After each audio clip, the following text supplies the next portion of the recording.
Welcome to the Real Estate Marathon Podcast, your guide in the race to financial freedom through real estate investing and sound financial practices. This podcast is for anyone interested in learning more about real estate investing, personal finances, and a new take on traditional retirement. Now, here are your hosts, Larry Fierro and Mike Moe.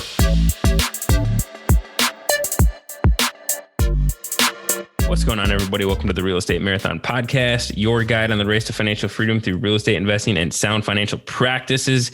Here for the first time in a while, Mr. Fierro, for a solo episode. No interviews, no guests, just me and you chatting real estate. Dude, did you say no guests?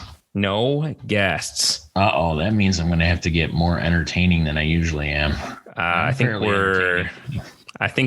we're long past that. The ship has sailed on that one. We know you're as about entertaining as people have gotten to know you for the last 12 months or so. So we're not holding our breath, man. I'm around. Yeah, exactly. Yep. So no worries. Don't have to, bust out any flashy moves. We know that you're just boring old real estate, which, that's cool too. We like to talk about that. Oh yeah. Love boring real estate. If you guys want to talk about boring real estate and how to become millionaires, I'm your guy. There you go. By the way, it's it's December in Minnesota, so I just kicked on my heater in my office. I'm assuming you can't hear it in the background. If not, I cannot. Oh, perfect. Because I'm gonna say you're gonna have your editing cut out for you if you can. But yeah, dude, it's freezing here, so I got to keep my heater on. Yeah, no, I can't hear your heater on. And, I woke up this morning and there was a foot of snow. And that's right. You guys are getting hammered. We were getting hammered, man. And I got in the truck with the plow and I was cleaning out I started with my own driveway, which needed help, so I can get out and just proceeded on down the road to help as many people as I could get a hold of. So nice. And go figure. Here I am, 9 o'clock at night and 9:30 at night, and I just finished up. So, dude, that's a long day, man. Go figure. The first time I've ever had a snowblower in my life, and it's December in Minnesota. We got no snow on the ground, so I'm glad we got that.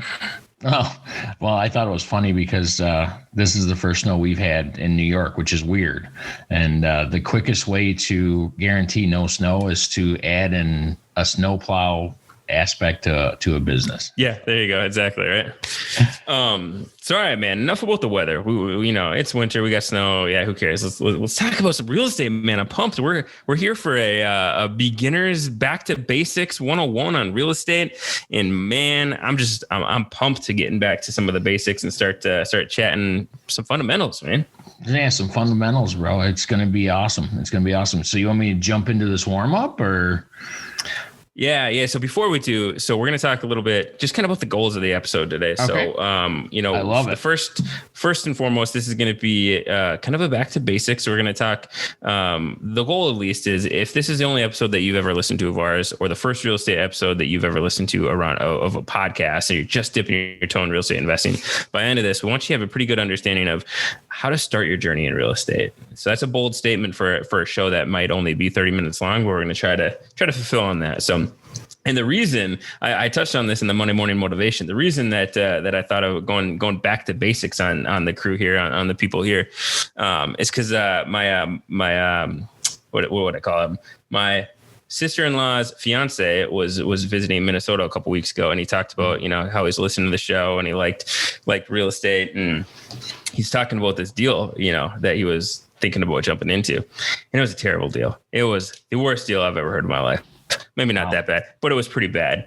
So my first thought was like, Steve, man, if you've listened to a handful of episodes like you said you have of our show, and you think that's a good deal, we got to go back to basics for a minute with the crew. We got to go back to the fundamentals of what makes up a good deal, so we can go back to square one. Absolutely. And Steve, this is dedicated to you because you're kind of motivating us to get back to our roots. We may have missed some of these items, and we don't want to leave you out there without the knowledge that you need to get ahead in the real estate game. And if you are wondering, you have any doubts in your mind, whether Mike and Larry know what they're doing in real estate, today is going to dispel those myths. There you go. I don't know who's spreading that rumor about us, man, but no, and great dude. Steve's great dude. Everybody learns, everybody starts. And Yeah, we're gonna go back to basics on it, and we're gonna start by defining. We got the warm up, right? We do the warm up every episode, and we usually take a term from the episode that is, some of the real estate jargon that is meant to make people feel dumb when they're getting into it, because they like to use acronyms and like cool technical financial terms, and we like to define it and demystify it for the crew. So, what's our warm up today, man? The warm up today, Mike, is what is a good investment? A good investment. That's the warm up. Whoa. Can you start? You want to take us off on this a little bit? Dude, we're going to define a good investment. And you know what? I mean, this is going to be like the most tweetable quote and the most like downloaded Instagram meme that you can get, because if you can define a great investment, you're going to go far in this industry. But let's be honest, this is a little tongue in cheek, because you can't define a great investment. A great investment is dependent on so many different things, and a lot of things that we're going to talk about today. A good investment is dependent on what your skill sets are, what your investment goals are, what you have in excess of right now, an abundance of, and what the alternatives are compared to what you could invest your money in. So each person will define a good investment for themselves, but it's important that you do define this before you start, so you know what a good investment looks like when you see it, and you can stop lying to yourself just because you're pumped and you're excited to get into real estate, that, what you're looking at is a good investment. You got to define that criteria, define that investment, that ideal investment ahead of time based on those things that we talked about and the things that we'll talk about later in this show.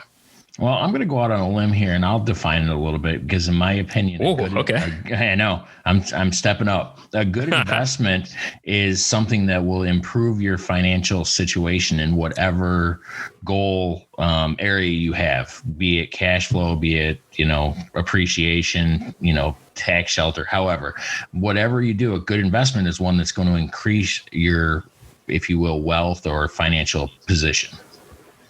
There you go. I can get with that. Yeah. Yep. So, and now we just have to go in and give them some ideas about, what their goals and their personal situation should be. Yeah. So let's talk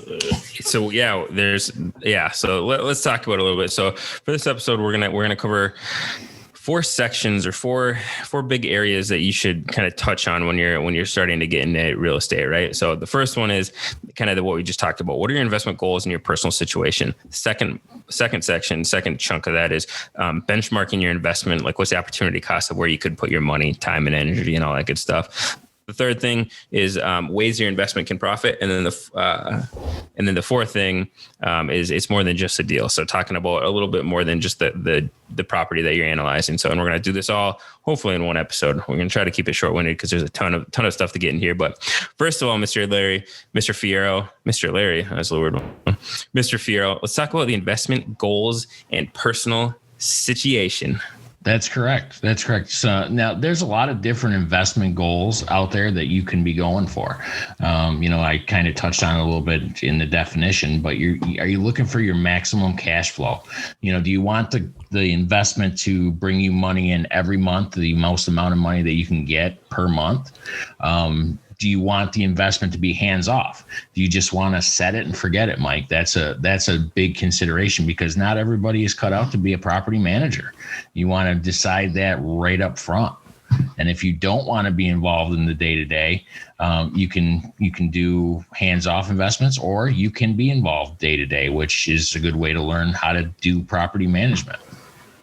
Yeah, for sure, man. So there's 1,000 different ways to invest in real estate, as we've, kind of dove into over the last 100 episodes or so, right? You can invest in notes, you can invest in traditional buy and hold, smaller properties, larger properties, land, so many different things that you can do. But to your point, what are your goals? Like, are you trying to get the max cash flow, the, cash on cash per month? Are you trying to be more involved in the business? So, something like flipping or wholesale or self-managing might, more be up your alley. Or are you really just trying to be hands off right now? You got some cash, but you don't have time or, knowledge to be hands on right now.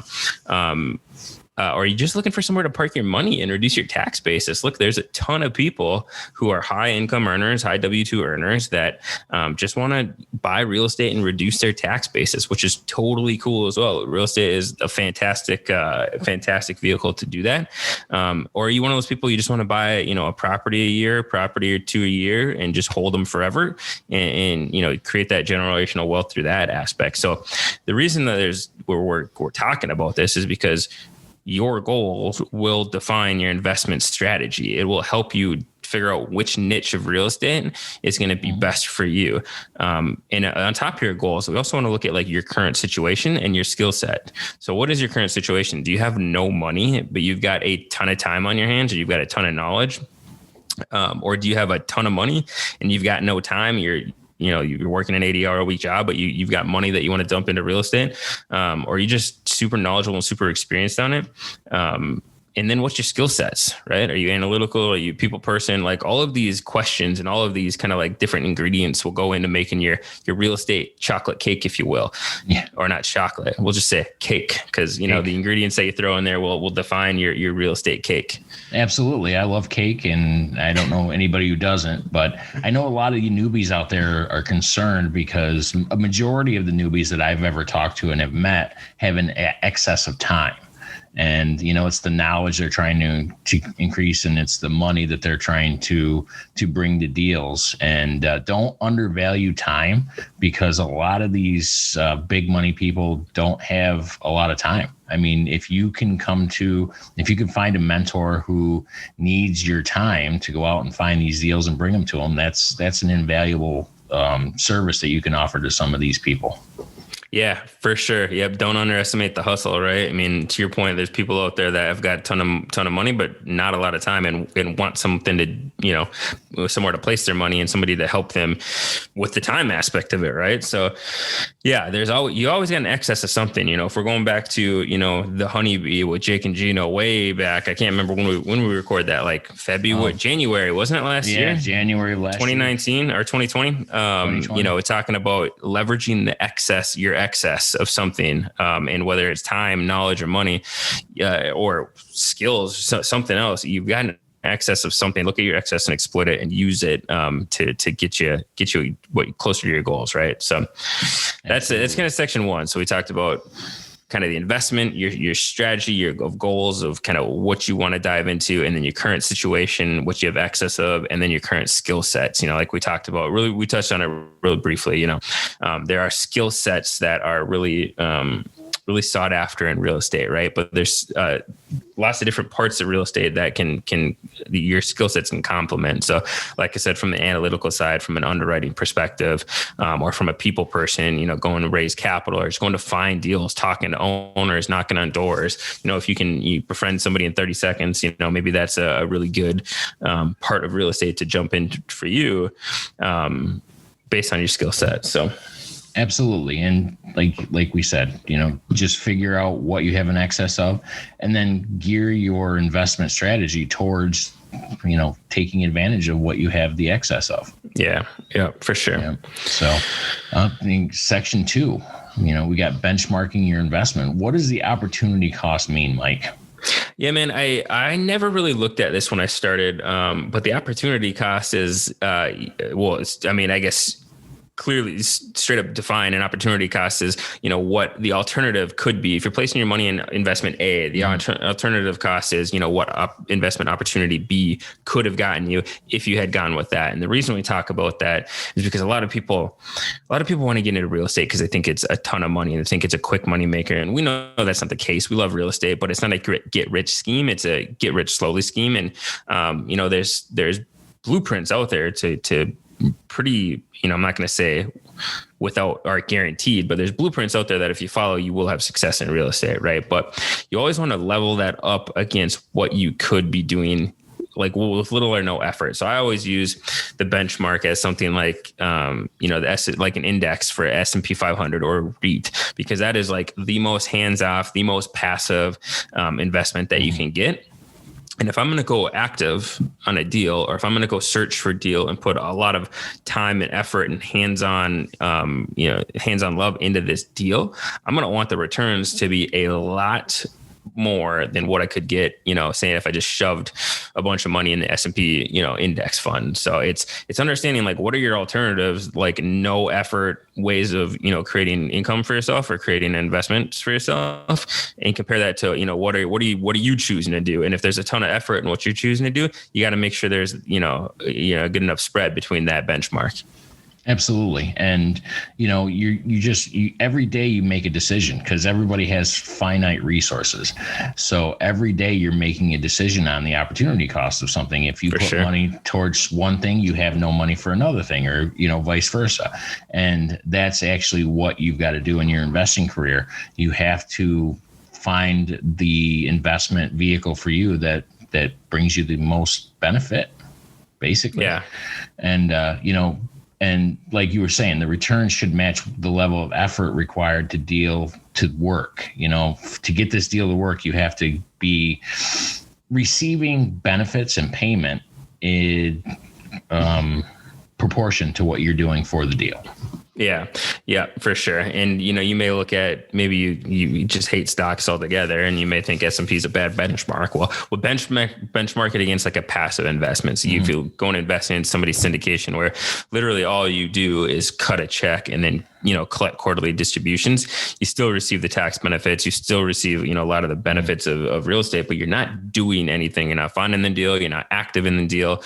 That would be a good benchmark for, people who just hate stock markets and, want to get in real estate. But again, if you're going to be active in the deal and you're going to be putting your time and effort on a regular basis in there, it should be a good spread compared to what you could get passively just investing in somebody else's syndication. Yeah, the more activity you participate in, the higher your return should be. Yeah. So, well, you want to move on to section 3? Yeah, man. It's section 3 is all about the ways your investment can profit. So I like to think about this as you should have to, like we talked about in the section 1, setting your criteria and setting your investment goals. Section 3, you should have to sell this investment back to yourself. So if you think this is a good deal, take your, rose-colored glasses off of the table or off of your face and sell this deal back to yourself. Would you buy it if you were investment on the other side of the table, or invest in this deal if you were, passive investor on the other side of the table? So there's 1,000 different ways to invest in real estate, but we need to make sure we're measuring them all for success. So you got to ask yourself, how will this deal profit? What is the total return on this deal? And is it worth, pulling this one down, pulling the trigger on this deal? Yeah. Is there an easier way to do the job? One of the benchmarks that we like to use is cash on cash. You want to focus on cash, and then let everything else just be if you will, the icing on the cake, Mike.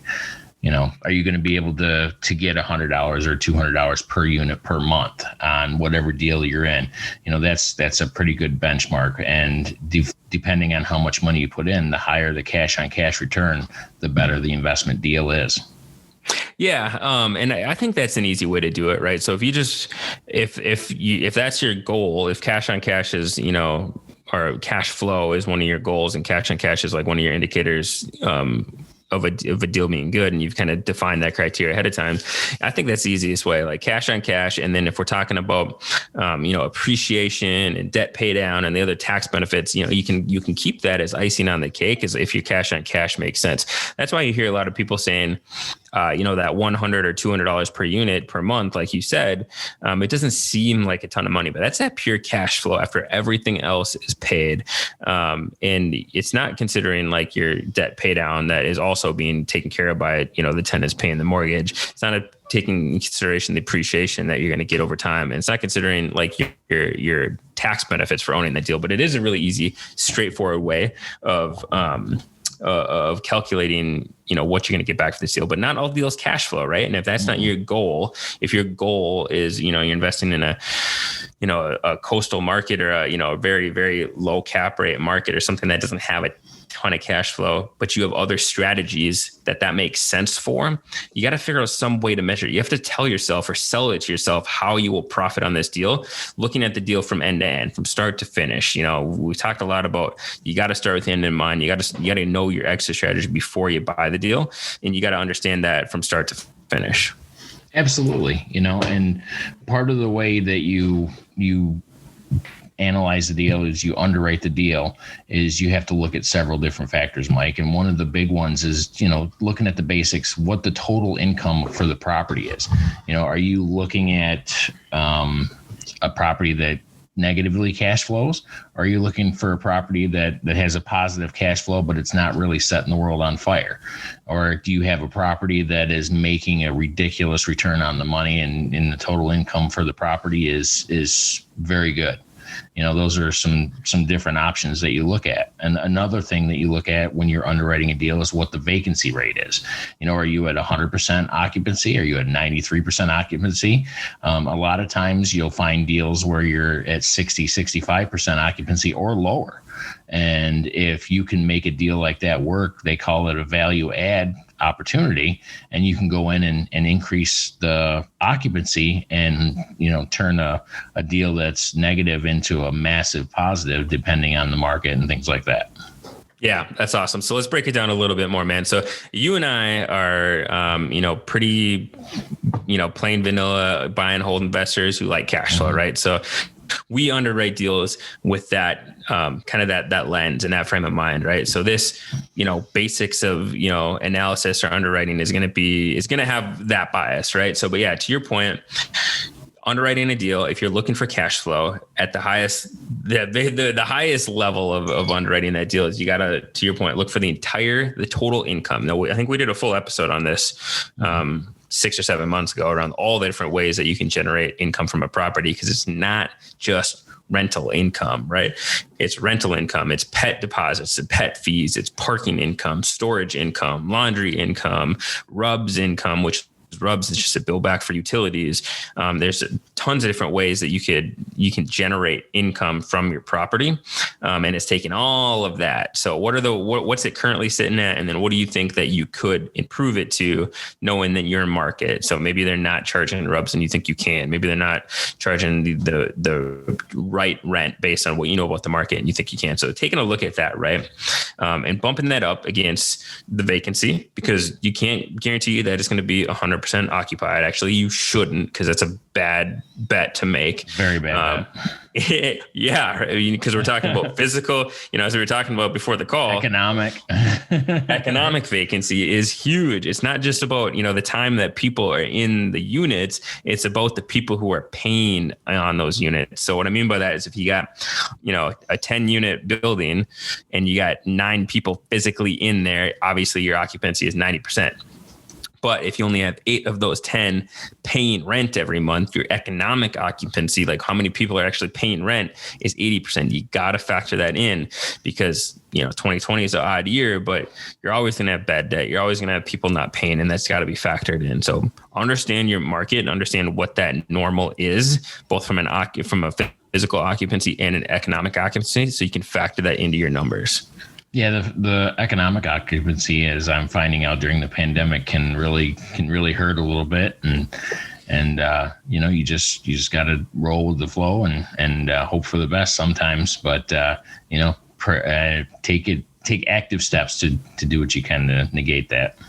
Yeah. Don't look too far down the note section, Larry. We're talking about the government situation and the climate of favoring investors, further on. So I'm sure we'll touch more on your subject in a little bit. Oh yeah, I can't wait, man. I'm chomping at the bit. All right. Another thing you generally look at is expenses. Like there is a lot of expenses with multifamily properties in real estate. You've got your utilities, which is electric, gas, heat. You got your property management, which is the people that take care of all the management of the day-to-day operations. You've got your snow removal and lawn maintenance. You've got your pest control, your taxes, which is post-sale, because a lot of times if you purchase a property, your taxes get reassessed. So you need to pay attention to that. R&M, which is what, Mike?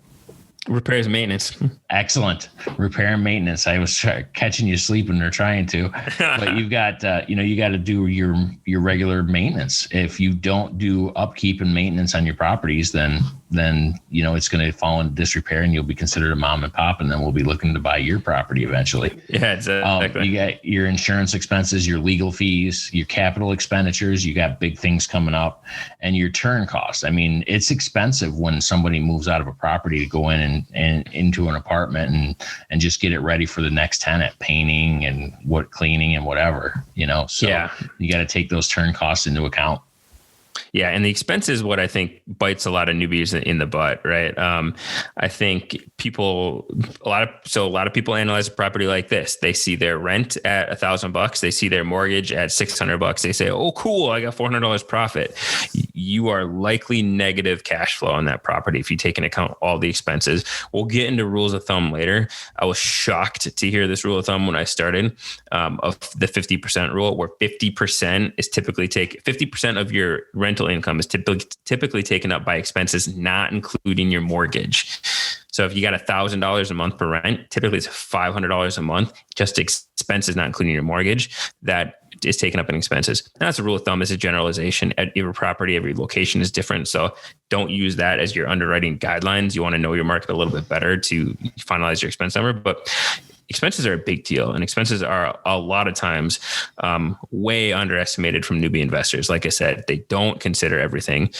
They think they want to do everything, like mow the lawn and, be their own property manager. But a year after owning that property, maybe they don't. So you want to underwrite for, at least I always say, underwrite for a property manager, underwrite for you being completely hands off, even if you're not going to be at first. So eventually you can be, and that deal still makes sense. But you got to understand all the expenses before truly getting a good picture of that, if that's a good deal or not.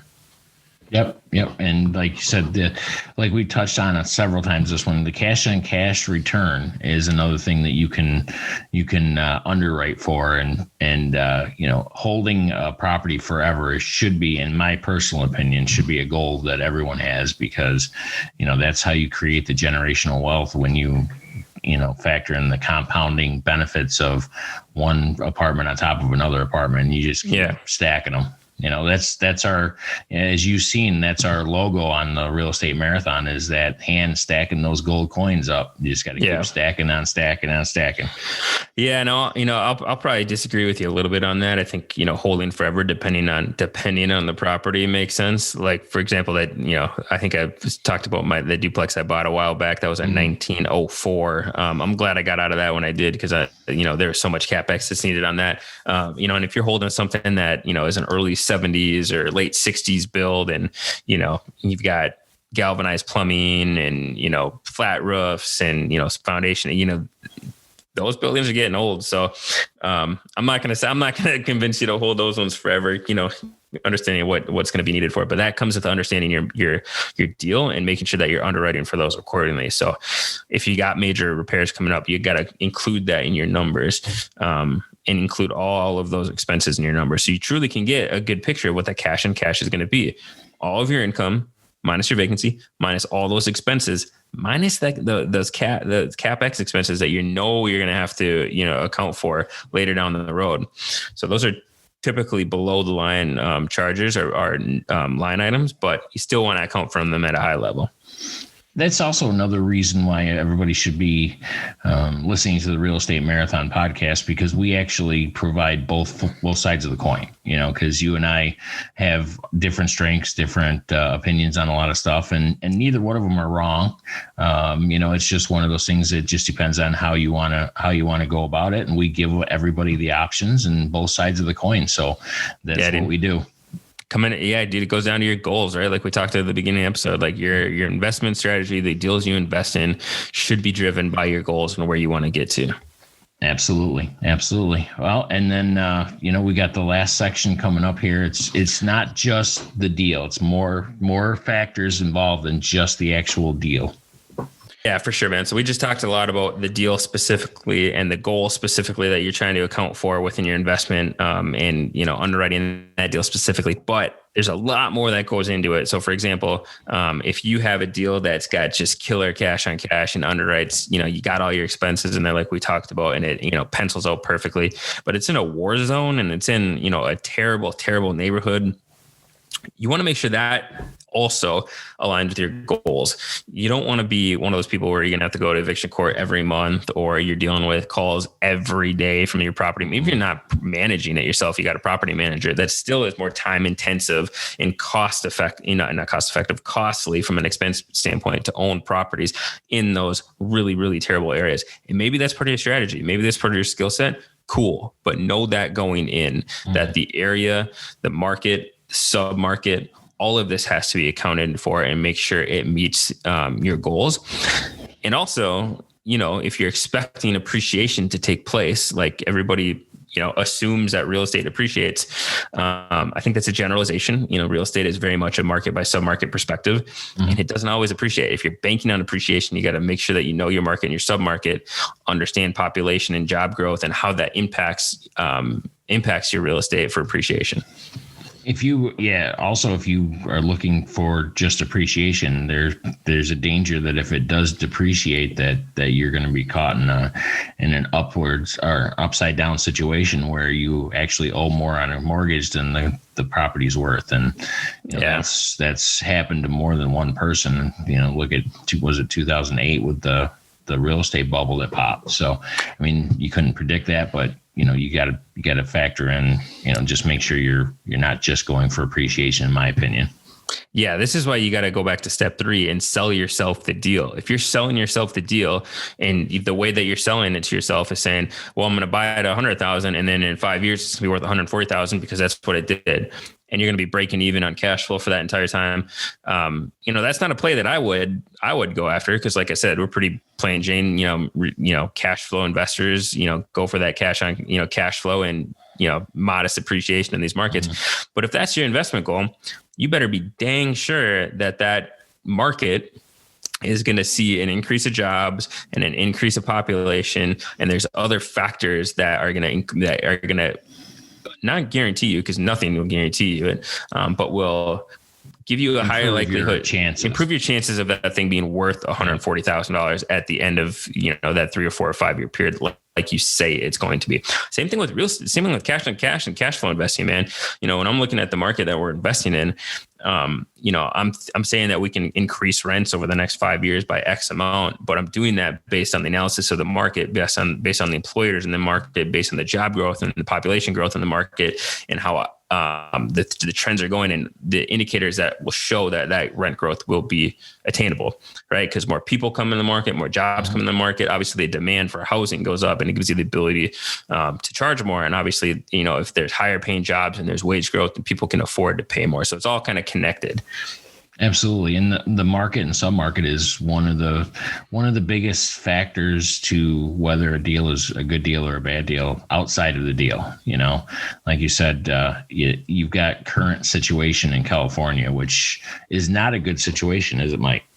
Yeah, no, man, this is going to go into knowing the current climate of the government in the or the legislation in the county, in the city, in the state, because it will influence it, and you don't have a direct influence on that. You just got to play by the rules that are given to you. So if you're investing in a state like California or a state like New York, or honestly a state like Minnesota, man, I was looking at I'm investing in Tucson at the moment, but I was also thinking about reinvesting in some smaller properties in my home state, but they passed a bunch of legislation that doesn't allow you to go doesn't allow you to deny based on credit check, doesn't allow you to go back more than 3 years on evictions, doesn't allow you to do a lot of things that just seem like basic common sense when protecting an investment. And you look at people that are like getting stuck in these really, really tough situations in these states where really aren't landlord friendly. Like they're just over, I don't want to get a political, situation, but they're very much over protecting tenants.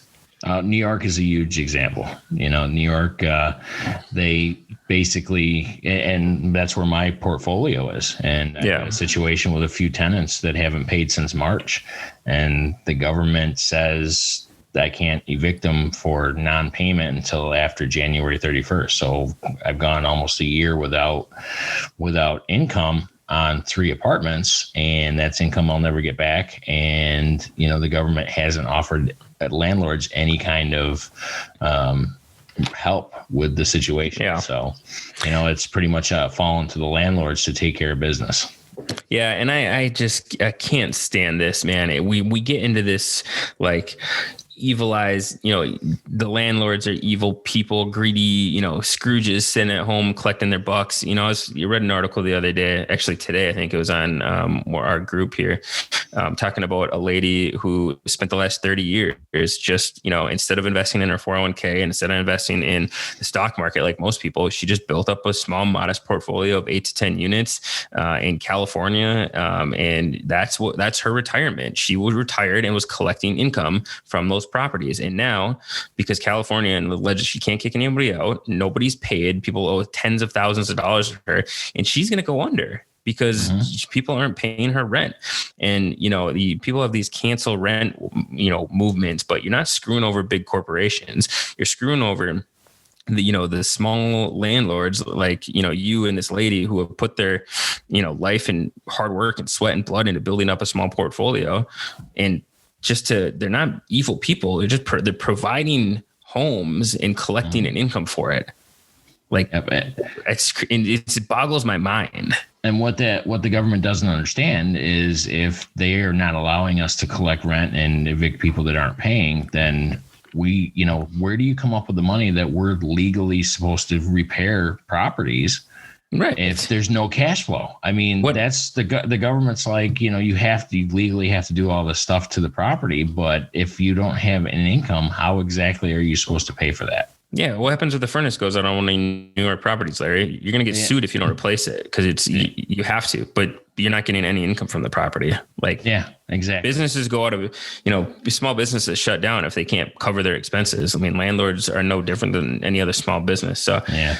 Well, dude, I could sit here and bash New York State for hours and hours and hours, but we've only got that's right. Well, we've committed to a half hour, and I do 4.5 hours if we kept going down this road. The moral of this story is to know the legislation and to know your rights as a landlord and invest in areas that support that. That's why you see a lot of businesses and a lot of people leaving these states that have such tough legislation to do business in. You just know that and understand it and use it to your investment strategy, right? So that's the point of that. We kind of went down a rabbit hole on that one, but that's all right. So but yeah, know your current situation. Yep.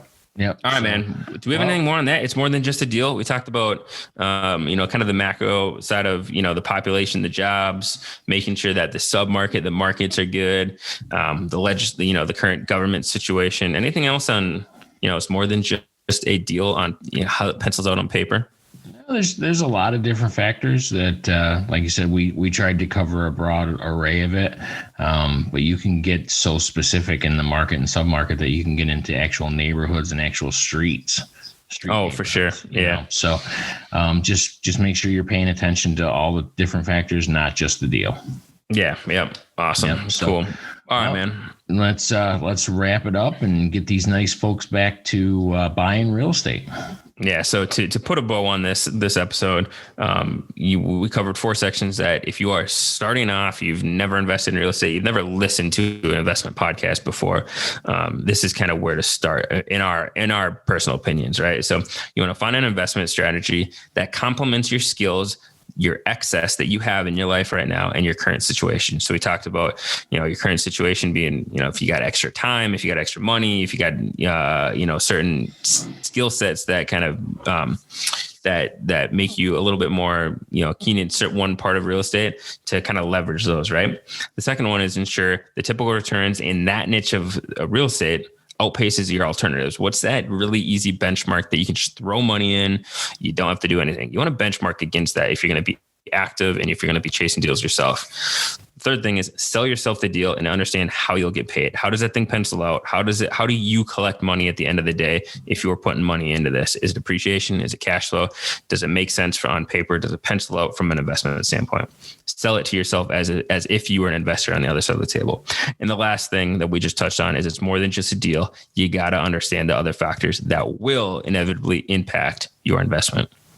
That's it. You follow our advice and you should be able to determine what is a good deal and go for it. And if it's a bad deal, you need to run the other direction. Heck yeah, man. Yep. So absolutely. All right. Call to action. What do we got? Should we start with that first bullet? List down your goals in real estate. Like, what are your goals? Is it cash flow? Is it, whatever? Write down your skills and what you have excess of in your current situation. Write all those down and find 2 to 3 niches of real estate niches that will complement those. And then, as you go through the other list of things, you may whittle down those 2 or 3 down to 1 or 2. So, well, and we can ask ourselves the same question we ask the guests. What is that for the newbie investor to get started? What is that next most important step? And you just nailed it right on the head. It's set your goals, get those goals written down, figure out what kind of asset that you're looking for, and then go for that. Absolutely, man. All right. Cool, dude. Anything else? No, I'm good with the folks tonight. You guys have a great week. You're coming up to the end of the year and, have a great holiday season. We've got one more episode before, right around next week. And then we'll talk to you later. Heck yeah. All right. Sounds good. Thanks, guys, for tuning in to another episode of the Real Estate Marathon Podcast. We'll see you next time. Take care. Deuces. Thanks for listening to the Real Estate Marathon Podcast. If you found value in any of the content from this show, consider supporting us in the following ways. Subscribe to the Real Estate Marathon Podcast. Leave a rating and review. Continue the conversation with like-minded individuals on social media by heading over to the Real Estate Marathon Podcast Facebook group or follow us on Instagram and Twitter at Real Estate Marathon Podcast.